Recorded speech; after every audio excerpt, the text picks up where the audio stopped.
This video is sponsored by Drift.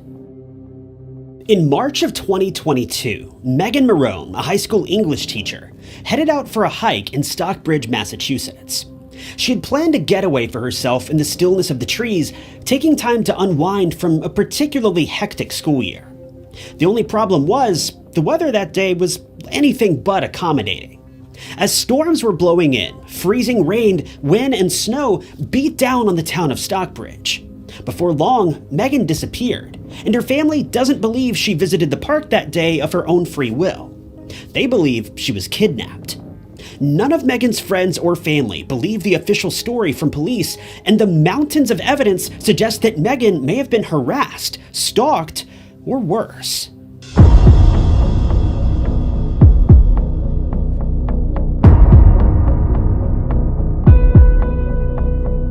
Before we get started with today's story, I want to show you guys an amazing new product I found. It's being put out by Scentbird's new sister company, Drift. I'm sure you all know about Scentbird and the amazing fragrances that they put out, and Drift continues that legacy, designing fragrances for your home or car.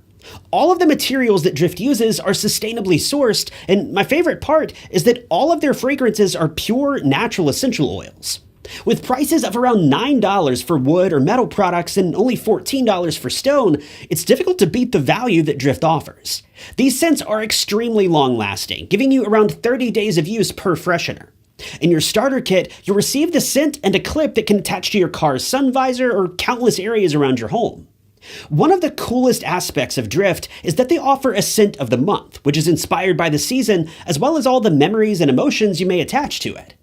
This limited edition fragrance changes every month in an effort to keep you from going nose blind, which is a very real thing in the world of fragrances. This ensures that your home or car continue to smell fresh year-round. Drift's subscription is super flexible, and you can change the frequency of your deliveries as well as the choice of scent. Make sure you use coupon code TY55, that's TY55, for 55% off your first month at drift.co. You can check out links for Drift below. Thanks to Drift for sponsoring today's video. Meghan Marohn was a bit of a character. She was very eccentric. It was one of her characteristics that her friends loved most about her. She wasn't afraid to be the person that she wanted to be. She was weird, quirky, maybe even a bit off-putting to some people, but Meghan was incredibly kind, loving, and always had the best interest of others at the forefront of her mind. Meghan was the kind of person who anyone could depend on. Whether you were an old friend or new, Meghan was there for you. She was also a difficult person to not love. She didn't have any ill will towards anyone as far as I could tell, well, with the exception of one man, more on him later. Meghan had a deep love for children and always wanted to make sure that they had the best chance at life.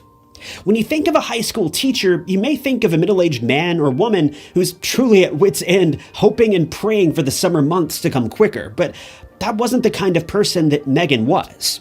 She loved every moment that she had with her students. She had a true passion for educating the next generation, and this enthusiasm showed. She was always doing her best to keep her students engaged and interested in the work that she'd prepared for them, coming up with interesting and unique ways of presenting her lessons and lectures. Being an English teacher, she had a profound connection with literature and the written word. She was known for her love of poems, and a comment from one of her close friends claimed that she had poetry plastered all over the walls of her home, presumably poetry that she'd written herself or poems that she connected with from other writers. Being a friend or colleague of Meghan was truly a gift. All of her loved ones have echoed this sentiment. But everyone in Meghan's life wasn't quite so friendly and caring. In fact, one man in particular took every opportunity to make sure that Meghan's life, particularly her work life, was as miserable as possible. This man was truly despicable and took every opportunity to badger Meghan, and some people believe this man may have been willing to go to great lengths to silence Meghan once and for all.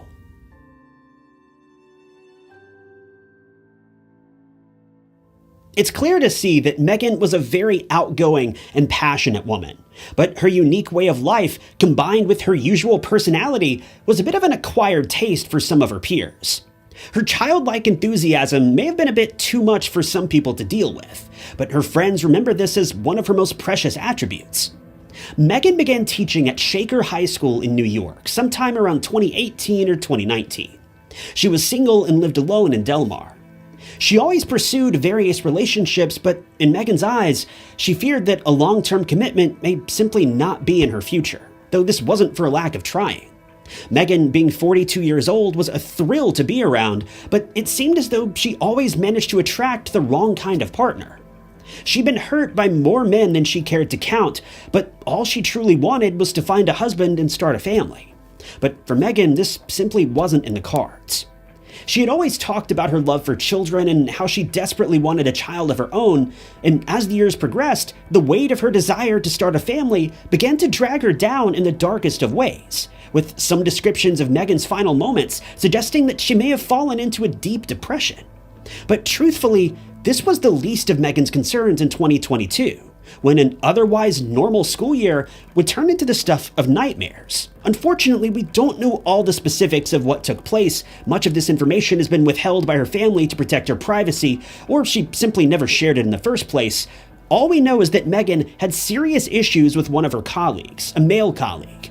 When investigators spoke with her brother, he explained that he didn't know the full story, but he knew that one of her coworkers had caused her a lot of heartache. Another one of Meghan's friends wrote a memoir about her, entitled Fragments of Meghan, and went into a bit more detail, but still refused to explain the full extent of the grief that Meghan had been dealing with. All I've been able to piece together is that Meghan had repeated run-ins with this man, and he seems to have caused her to fear for her life. According to a Daily Mail article, Meghan was reportedly being brutally harassed and intimidated, seemingly on a daily basis by this man. If I had to guess, the context of some of these claims seems to suggest that the man may have been romantically interested in her, but that's purely a guess. Whatever his deal was, Meghan wasn't into it, and she let him know this time and time again, but he just wasn't getting the message. As time passed by, his remarks and threats only grew worse.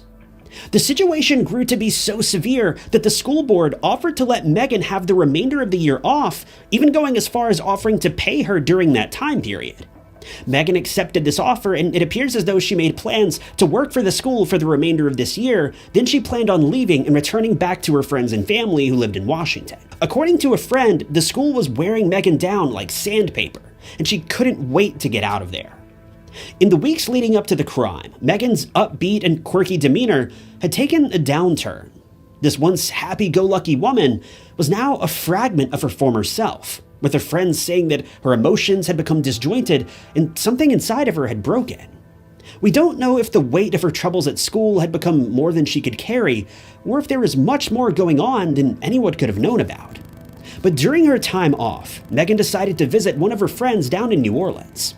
The friend had been deeply worried about her, so she offered to spend a few weeks together with Meghan to help her get back on her feet and ensure that she was okay. The friend hadn't seen Meghan in person in about 2 years, considering they lived over 1,000 miles apart. But when Meghan arrived, her friend barely recognized her. Meghan had lost a serious amount of weight and had been consumed by her anxiety. While she put on a strong front on the outside, inside, Meghan was struggling to keep her head above water. Her friends say that she was very jumpy, acting paranoid, and every little noise made her come out of her skin, almost like someone or something was after her. Meghan spent the following few weeks hanging out in New Orleans, seeing all the beautiful sights that the town has to offer. But before long, it was time for her to go. But rather than head straight back to New York, Meghan had made plans to stay in Stockbridge, Massachusetts for a while, clearing her head for a few weeks to a few months before making her preparations to pack up her things in New York and head off to Washington to be with her family later on in June. But unfortunately, Meghan would never get the chance to see her family again. In fact, Meghan would never leave the state of Massachusetts.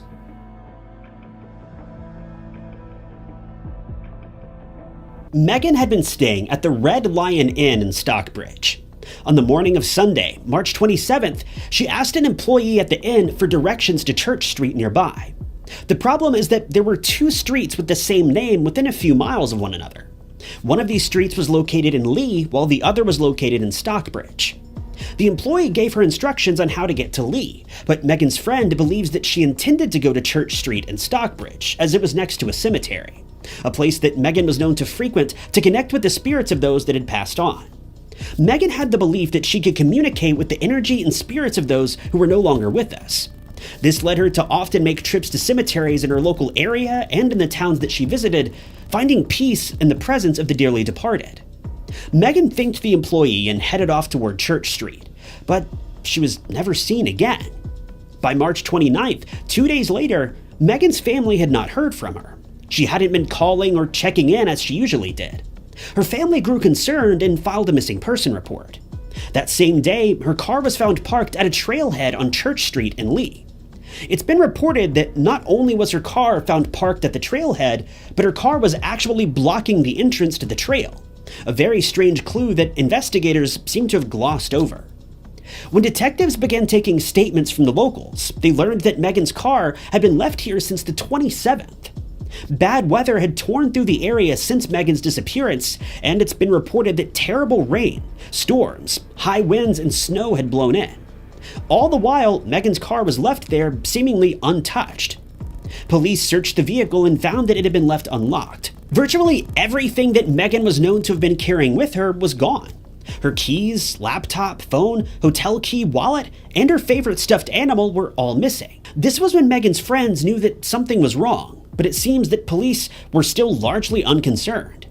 Investigators claimed that they had no reason to suspect foul play, but her family denied these claims. Still, detectives searched every square inch of the surrounding area for Meghan, but they came up empty-handed. They sent out search teams, drones, sniffer dogs, and even diving teams to search all the nearby bodies of water, but there was not a single trace of Meghan to be found.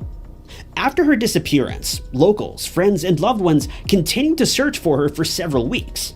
Missing person posters were put up all over town with a particular focus on the trailhead where she had disappeared. But this is where things get extremely interesting. Dozens of missing person posters were placed all throughout the trail where Meghan's car was found. But no sooner than the signs were hung up, they were all torn down. Everyone thought this was strange. After all, who would want to tear down so many missing person posters? Her loved ones returned all of the posters back to the posts and trees where they had been, only for them to all be torn down once again in a matter of days. We don't know who is responsible for hanging all of these flyers, but whoever it was, they were growing tired of the games. So they decided to install a trail camera to try to catch who was doing this. Well, that didn't work either. This time, not only were all of the posters torn down, but the trail camera was stolen, taking all of the footage along with it. But it was around this same time that detectives got their first and only breakthrough in her case. Meghan had been found.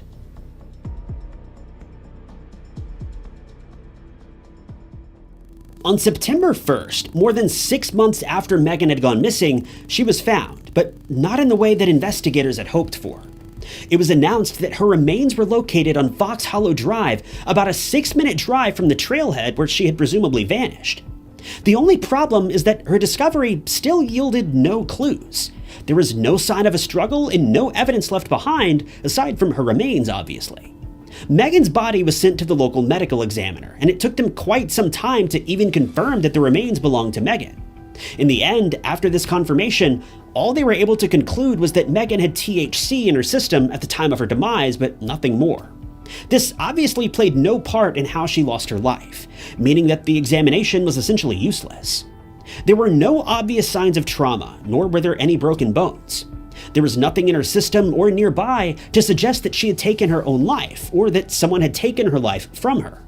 It was a total mystery what had taken place here, and all this time later, there's still no indication of what may have happened to her. But things get interesting when you hear about the remarks that her family and friends had made about her sudden and unexpected disappearance. Many of Meghan's friends believe that she may have been stalked. It seems that these rumors are based on the fact that she'd been acting so strangely in the weeks leading up to her disappearance, but no one has revealed who may have been following her. The natural assumption here is that the stalker could have been the same person who'd been harassing her at school, and this is certainly a possibility. The drive from her school in New York to the area where she was found was only around 3 hours. In fact, Meghan disappeared on a Sunday, so the suspect, being a school employee, wouldn't have even needed to miss work in order to find her and follow her. The man could have tracked Meghan down, taken her life, and easily made it back home with time to spare, and none of his coworkers would have been the wiser. The plot only thickens when you hear a remark from Meghan's brother shortly after her disappearance. GPS data was pulled, and it appears as though this came from her cell phone, but I honestly haven't been able to confirm where this data was actually pulled from. I'm just guessing here. But the data suggests that Meghan never made it to the park on Church Street. Yes, her car was obviously found there, but the GPS data shows that Meghan was never anywhere near that park when she vanished. Her GPS movement stopped several miles from the park, and they never moved again after this. Yet her car was found parked right at the entrance to the trail on Church Street. I don't know about you, but this obviously means that Meghan's car had been moved after she lost her life. Yet police say that they found no evidence to suggest that foul play was involved. I can't even come up with words here. This is as clear as it gets when it comes to foul play. I mean, what could they think happened here? I mean, did Meghan come back from beyond the grave to just drive her car 3 miles away? Someone had to have driven her car to the trailhead that day, but who this person was and why they bothered to move her car remains a mystery. Ever since her disappearance, Meghan's bank accounts have remained untouched. None of her cards have been used, so even though her belongings were all missing, it doesn't seem like the suspect ever tried to steal anything else from her, which essentially rules out robbery as a motive in my book. Police did search her car for DNA and fingerprints, but the results were never publicly recorded. It seems safe to assume that nothing of value was found here, or the person responsible would have already been brought in for questioning, and there's no mention of this ever happening. The last update that I've been able to track down was from December of 2022, and it appears as though police still only have the case classified as a missing person case, and it doesn't appear that Meghan's disappearance is under investigation any longer. The cause of her passing has never been reclassified as a homicide, even though that's pretty clearly what took place here. While investigators never determined what exactly happened, they've given us every reason to believe that the case is now closed, and it appears as though they couldn't care less about getting to the bottom of things. I try to remain optimistic in cases like this. Maybe police will investigate things further if they come across new information, but for now it seems like they're content with labeling this as nothing more than a mysterious accident. This is seriously heartbreaking for both Meghan and for her friends and family, but with a police department that's so dead set on closing the case, there isn't really much else that can be done. As it stands, Meghan's family and friends believe that they likely know her killer, and they'd love to reveal his name. But unfortunately, without any tangible evidence, we can't go around pointing fingers. All of her closest friends believe that the person responsible is most likely the man who'd been harassing her at school for the months leading up to her disappearance. But there's simply nothing that can be done if the police aren't willing to take these allegations seriously. In cases like this, I usually like to include a case number and a phone number at the end of the video, asking for you guys to call in if you happen to have any information. But with a police force that's so clearly incompetent, it would just be a waste of breath. Maybe one day Meghan's case will be solved, but for now, we're left with nothing but unanswered questions and a mountain of evidence to suggest that someone had certainly been following Meghan that day, and it's almost guaranteed that she met her end at the hands of a bloodthirsty coworker. I choose to believe that the truth will eventually come out. It almost always does.